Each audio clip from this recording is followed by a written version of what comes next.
What would you sacrifice to save your child's life? David Chen was about to find out. When doctors delivered the devastating news that his 16-year-old daughter needed a $400,000 experimental heart surgery, he looked at his wife and said words that would change everything. "We can't lose her. This is their impossible journey." The fluorescent lights of Chicago General Hospital cast harsh shadows across David Chen's weathered face as he gripped his wife Linda's trembling hand. The antiseptic smell that had become their daily reality seemed to burn deeper into their lungs with each passing moment. Maya, their vibrant 16-year-old daughter, lay unconscious in the hospital bed, her normally radiant complexion pale against the stark white sheets. The steady beeping of monitors created a rhythm that had become the soundtrack of their nightmare.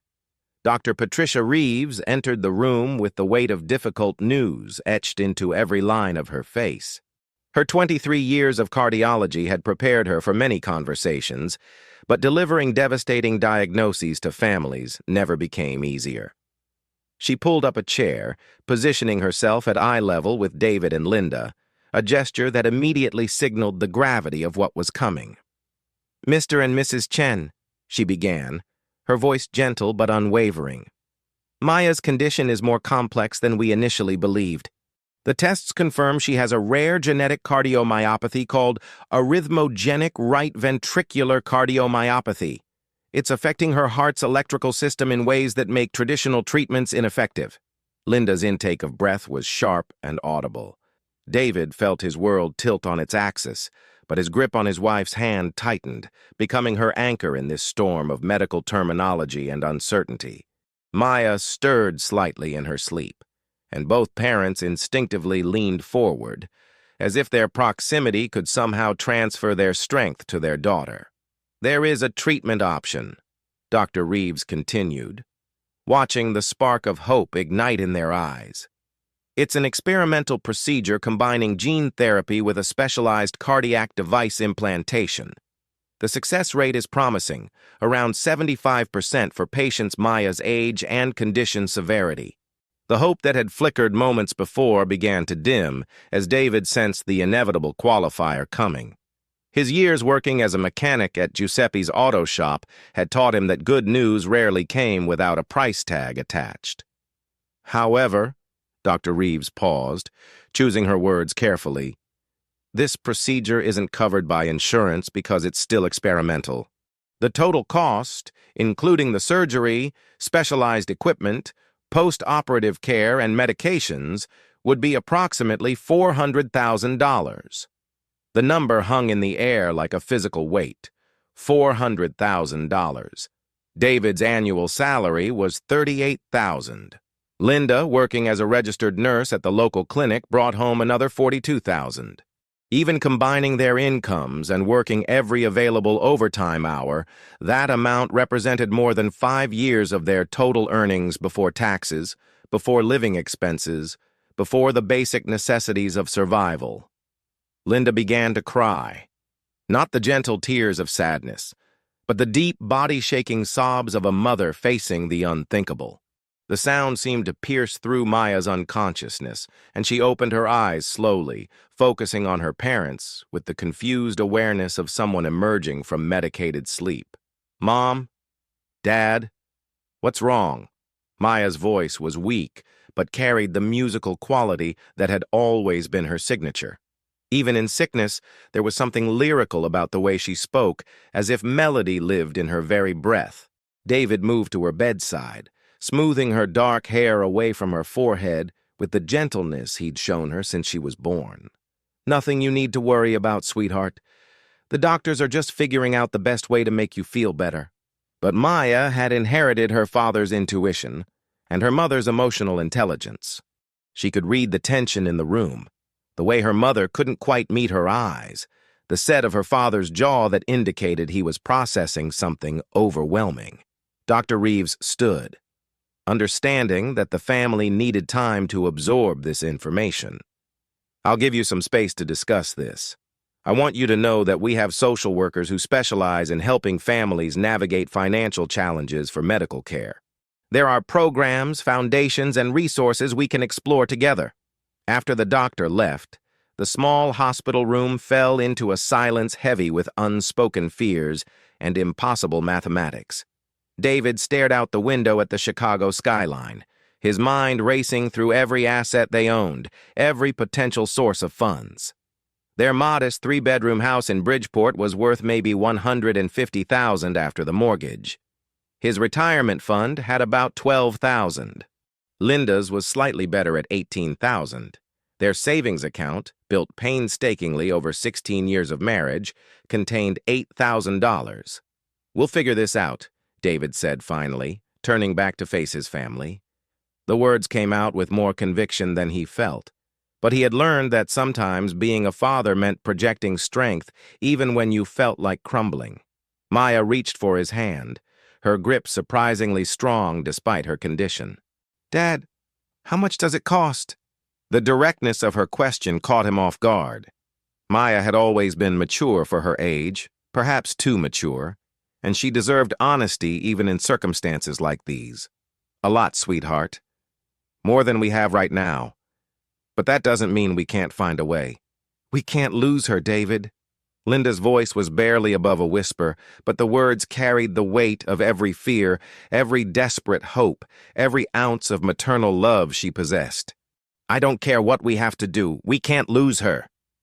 Those words, "we can't lose her," seemed to crystallize something in David's mind. They weren't just an expression of love. They were a declaration of war against circumstances, against a system that put price tags on human lives, against the very concept of impossibility when it came to saving their daughter.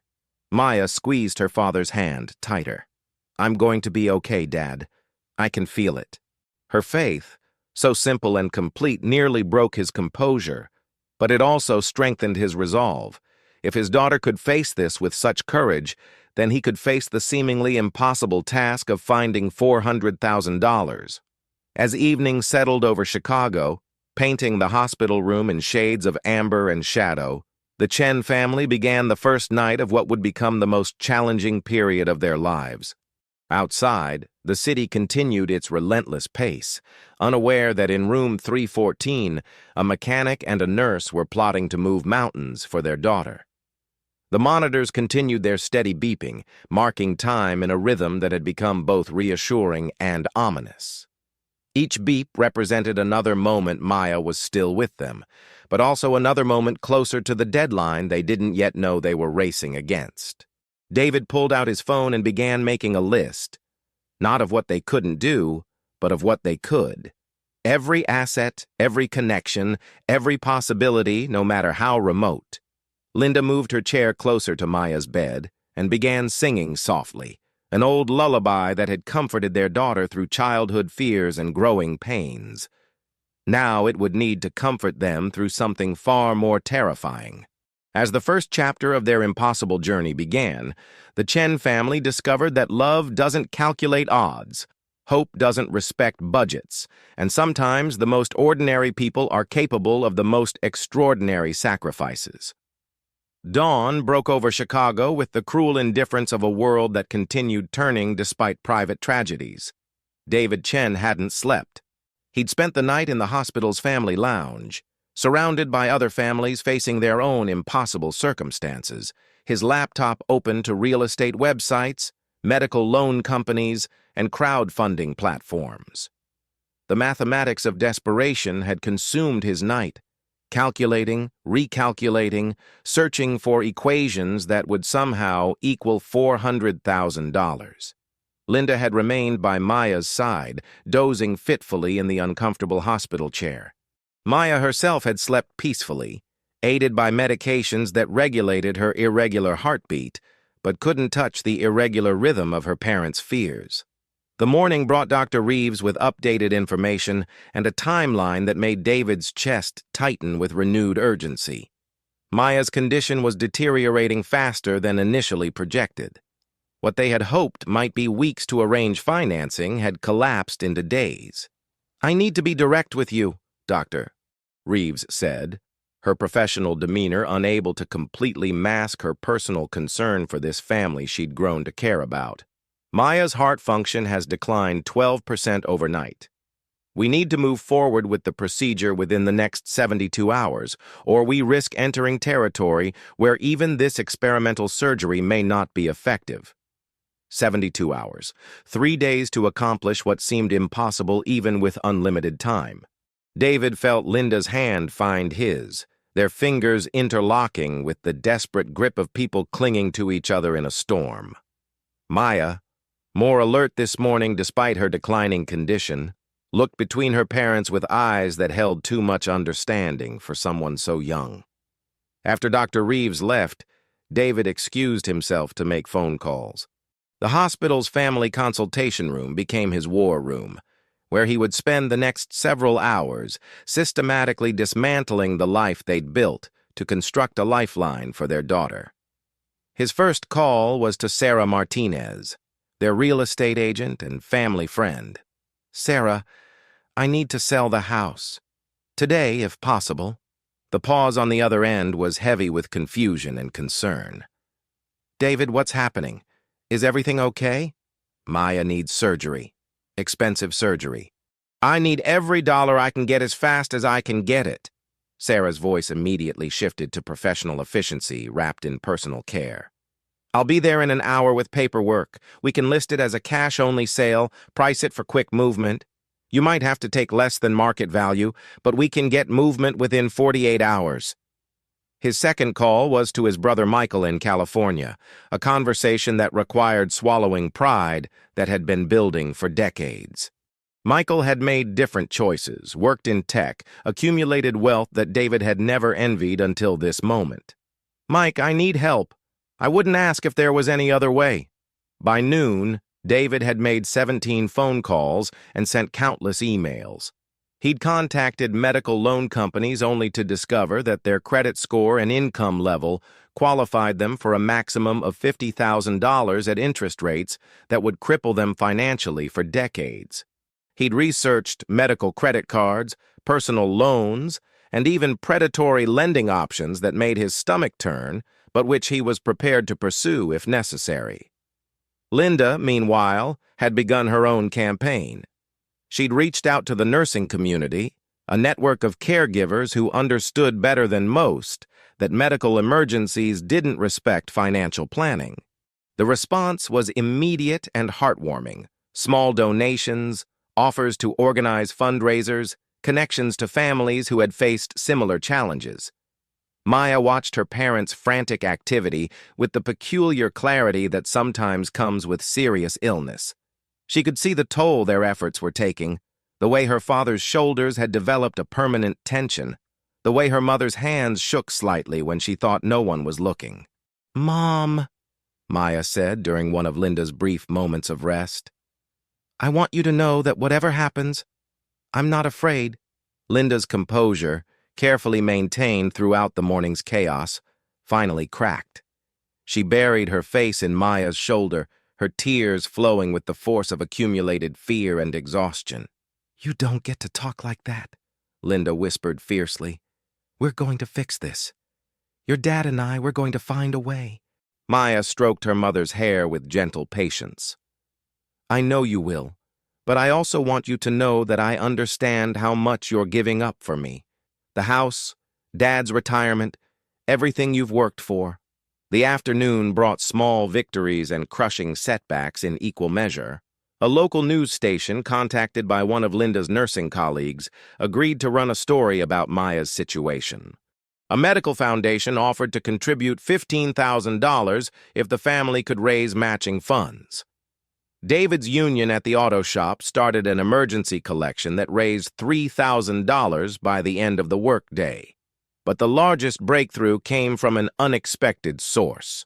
Mrs. Eleanor Kowalski, an elderly patient from Linda's clinic whose diabetes Linda had helped manage for 3 years, appeared at the hospital with her grandson, a successful attorney. "Linda, dear," Mrs. Kowalski said in her heavily accented English, "Tommy here tells me there are legal ways to get medical bills reduced, programs for families like yours." Tommy Kowalski, despite being 15 years younger than David, carried himself with the confidence of someone accustomed to solving complex problems. There's something called the Hill-Burton Act that requires certain hospitals to provide charity care. Chicago General received federal funding, so they're obligated to help qualifying families. It won't cover everything, but it could significantly reduce the cost. By evening, the Chen family had assembled a rough financial picture that, while still daunting, no longer seemed entirely impossible. The house sale would net them approximately $130,000 after paying off the mortgage. Their combined retirement funds provided another $30,000. The medical foundation and community donations had reached $25,000. Tommy Kowalski's research suggested they might qualify for hospital charity care, covering up to 40% of the procedure cost. The numbers still left them short, but the gap had narrowed from impossible to merely overwhelming. As night settled over the hospital once again, David sat beside Maya's bed while Linda finally went home to shower and pack clothes for an extended hospital stay. Maya was awake, her eyes bright despite her body's struggles. "Dad, can I ask you something?" "Anything, sweetheart. Are you scared?" The question, so direct and honest, deserved an equally honest answer. "Terrified," David admitted. "But not of losing our house or our savings. Only of losing you." Maya smiled, and for a moment her illness seemed to retreat, allowing her natural radiance to shine through. "You won't lose me, Dad. Even if something happens to my heart, you'll never lose the part of me that matters most." Her words, meant to comfort, instead intensified David's determination. This wasn't just about medical procedures and financial calculations. This was about preserving not just Maya's life, but the future she deserved. College, career, love, children of her own, all the ordinary miracles that make a life complete. The second day of their impossible journey was ending, but David knew they had crossed a crucial threshold. They had moved from the paralysis of shock to the mobilization of action. Tomorrow would bring new challenges, but tonight, for the first time since Dr. Reeves had delivered her devastating diagnosis, David Chen allowed himself to believe that "we can't lose her" might be more than desperate hope. It might be prophecy. Outside Maya's window, Chicago's lights twinkled like earthbound stars, each one representing someone else's dreams, struggles, and triumphs. Somewhere in that vast constellation of human experience, the resources existed to save his daughter. His job was simply to find them, claim them, and refuse to accept any outcome other than Maya's complete recovery. The monitors continued their steady rhythm, but now David heard something different in their sound, not just the marking of time, but the beat of determination, the rhythm of a family that would not surrender, the cadence of love proving stronger than circumstance. The third morning brought news that would have devastated the Chen family just days earlier, but now served as rocket fuel for their determination. Maya's heart function had declined another 8% overnight, and Dr. Reeves was no longer speaking in terms of days, but hours. The surgery needed to happen within the next 18 hours, or the window of opportunity would close permanently. David stood in the hospital hallway, his phone pressed to his ear, speaking with mortgage companies, real estate attorneys, and anyone who could expedite their house sale. Linda had called in every favor she'd accumulated in 15 years of nursing, reaching out to medical supply companies for equipment donations, pharmaceutical companies for medication assistance, and specialist surgeons willing to reduce their fees for extraordinary circumstances. But it was Maya who would provide the breakthrough they desperately needed. Despite her weakening condition, Maya had been quietly observing her parents struggle. She watched nurses she recognized from her mother's stories stop by with small donations and enormous hugs. She saw maintenance workers, security guards, and cafeteria staff, people who barely knew the Chen family, contributing whatever they could to the growing fund for her surgery. "Mom," Maya said during one of Linda's brief moments at her bedside, "I want to make a video." Linda looked confused. "Sweetheart, you need to rest. Save your strength." "No, Mom. Listen to me." Despite her physical weakness, Maya's voice carried a strength that commanded attention. "I've been watching everyone try to save me, but I haven't been helping save myself. I want to make a video explaining what's happening, asking for help. Dad taught me that if you want something done right, you have to be willing to do it yourself." The idea was simultaneously brilliant and heartbreaking. Maya, at 16, was volunteering to become the face of her own medical crisis, to share her story with strangers in hopes of generating the financial miracle they needed. Linda initially resisted, protective instincts flaring at the thought of exposing her vulnerable daughter to public scrutiny. But Maya's determination was absolute, and time was running out.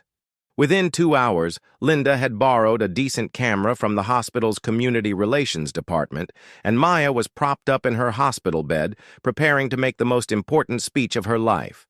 "Hi, my name is Maya Chen, and I'm 16 years old," she began, her voice gentle but clear. "3 days ago, I was a normal teenager worried about algebra tests and whether my crush would ask me to homecoming. Today, I'm in Chicago General Hospital with a rare heart condition that requires emergency surgery costing $400,000. What happened next would later be described by social media experts as the perfect storm of authentic emotion, compelling narrative, and community activation." Maya spoke for just under 4 minutes, but in that time, she managed to capture something that professional fundraisers spend years trying to achieve. She didn't just ask for money. She shared her dreams. She talked about wanting to become a pediatric nurse like her mother, inspired by watching Linda comfort scared children at the clinic. She mentioned her plans to attend Northwestern University, her goal of volunteering with medical missions, her hope of someday helping families facing exactly the situation her own family was experiencing. Most powerfully, she spoke about her parents' sacrifice. With tears in her eyes but strength in her voice, she described watching her father work double shifts for months to pay for her initial medical treatments, seeing her mother hold other people's children when her own daughter was too sick to be held. She talked about the house they were selling, the retirement funds they were emptying, the dreams they were postponing indefinitely. "I'm not asking you to save me," Maya concluded. "I'm asking you to help my parents save me. They've already given everything they have. They've already proven that love is stronger than money. I just need you to help love win this time." Linda posted the video on Facebook at 2:17 p.m. By 3 p.m., it had been shared 47 times. By 5 p.m., it had reached local news stations. By 8 p.m., it had been picked up by national media outlets. By midnight, it would have over 2 million views and generate donations from across the United States and several foreign countries. But the video's impact extended far beyond social media metrics. It activated something deeper in people: the universal recognition of parental love, the instinctive desire to protect children, and the community spirit that emerges when ordinary people face extraordinary challenges. Chicago responded first and most powerfully. Giuseppe's auto shop, where David had worked for 12 years, organized a massive car wash and repair-a-thon, with all proceeds going to Maya's medical fund. The nursing staff at Linda's clinic coordinated a citywide medical professional donation drive. Local restaurants began displaying Maya's photo with collection jars. But the most significant response came from an unexpected source. Dr. Amanda Foster, a cardiovascular surgeon at Northwestern Memorial Hospital, saw Maya's video and recognized not just the medical condition, but the experimental procedure Maya needed. Dr.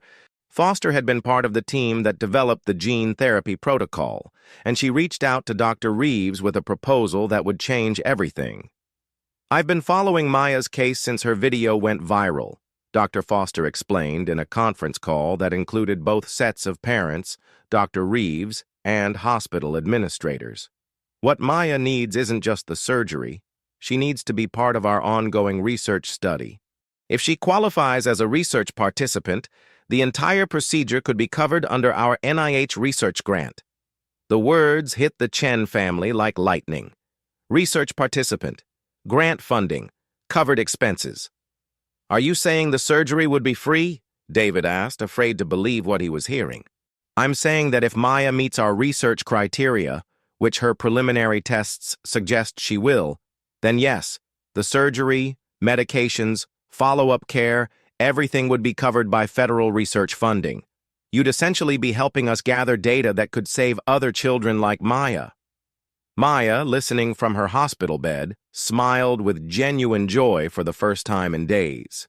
Not just because of the financial relief, but because of the possibility that her experience could help other families avoid the nightmare her parents had endured.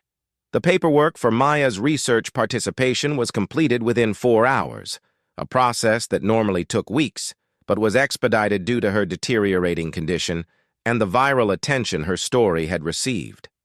Dr. Foster and her team began immediate preparations for surgery the following morning.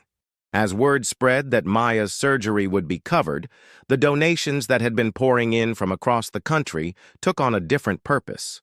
Instead of funding her specific medical care, the money became the foundation for the Maya Chen Medical Emergency Fund, designed to help other families facing similar impossible choices. That evening, as Maya prepared for surgery, her hospital room was filled with an extraordinary collection of people. Her parents, of course, but also nurses from Linda's clinic, mechanics from David's shop, neighbors from their soon-to-be-sold house, and even strangers who had driven hours just to offer their support. Mrs. Kowalski was there with her attorney grandson, both beaming with pride at having played a role in connecting the family with crucial resources. Dr. Reeves stopped by to check on Maya one final time before transferring her care to Dr. Foster's surgical team. Even hospital security guards and cafeteria workers found reasons to walk past Maya's room, offering thumbs up and words of encouragement. "You know what's amazing about all this?" Maya said to her parents as the evening visiting hours came to an end. "3 days ago, I thought I was facing the worst thing that could happen to a family. Tonight I realize I've experienced the best thing. I've seen what people are capable of when they decide to care about each other." David looked around the room, at the cards and flowers, at the faces of people who had become family through crisis, at the evidence of community support that had transformed an impossible situation into an achievable miracle. "We can't lose her," he had said just days earlier, not knowing that the "we" would expand to include hundreds of people who had never met his daughter, but who recognized in her story their own capacity for compassion and action. As the Chen family prepared for what would either be Maya's healing or their final night together, they were surrounded by the most powerful force in human experience, the collective determination of people who refuse to let good people face impossible circumstances alone. The monitors continued their rhythm, but now they seemed to be keeping time not just for Maya's heart, but for the heartbeat of an entire community that had decided to fight alongside them. Dawn on the 4th day came with the antiseptic brightness of an operating suite and the quiet efficiency of a medical team preparing to perform a miracle. Maya Chen, looking smaller than her 16 years in the preoperative gown, held her parents' hands as Dr. Foster's surgical team made final preparations for the experimental procedure that would either save her life or end their desperate fight. The past 12 hours had transformed Chicago General Hospital into something resembling a community festival, if festivals were held in medical facilities and centered around saving a teenager's life. The waiting area outside the cardiac surgery unit had become an informal gathering place for the dozens of people whose lives had been touched by Maya's story. Giuseppe, David's boss from the auto shop, had arrived at 5 a.m. with coffee for everyone and a story about how Maya's situation had reminded him of his own daughter's medical emergency 30 years earlier. Linda's nursing colleagues had created a rotation schedule ensuring that someone from Maya's extended medical family would be present throughout the surgery. Even Dr. Reeves, whose official role in Maya's care had ended with her transfer to the surgical team, had rearranged her schedule to be present during the procedure. But it was the presence of strangers that most profoundly illustrated how Maya's video had created connections that transcended geographic and social boundaries. The Johansson family had driven from Milwaukee after seeing Maya's story on the news. Their own daughter had died from a similar condition 5 years earlier, and they wanted to support the Chen family through an ordeal they understood better than anyone. Maria Santos, a single mother from Houston, had flown to Chicago using vacation days and borrowed money because Maya's courage had reminded her of her own daughter's battle with leukemia. As Maya was wheeled toward the operating room, she maintained the composure that had characterized her throughout this crisis, but her parents could see the fear she was working to contain. This was, after all, still a 16-year-old girl facing a procedure that would either repair her heart or stop it permanently. "I love you both so much," Maya said, her voice steady despite the trembling in her hands. "Whatever happens in there, I need you to know that these last few days have shown me something beautiful about people. Don't let that get lost in whatever comes next." David leaned down and kissed his daughter's forehead, a gesture he'd made thousands of times but which now carried the weight of possibly being the last. "You're going to be fine, sweetheart. When you wake up, we'll be right here, and we're going to start planning that trip to Northwestern to look at their nursing program." Linda, drawing on 15 years of nursing experience in keeping her composure during medical crises, managed to smile with genuine confidence. "Dr. Foster is the best surgeon in the country for this procedure. Your job is just to sleep and let her fix your heart.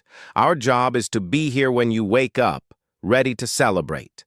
The surgery began at 7:23 a.m. and was projected to last between 6 and 8 hours.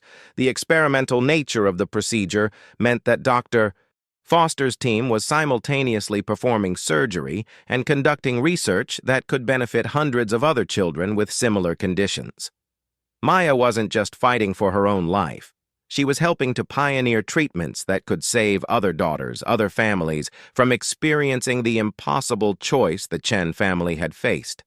The waiting area settled into the peculiar rhythm that families learn during long medical procedures, periods of conversation alternating with comfortable silences, shared meals that no one particularly wanted but everyone needed, and the constant awareness of time passing measured not in minutes, but in heartbeats.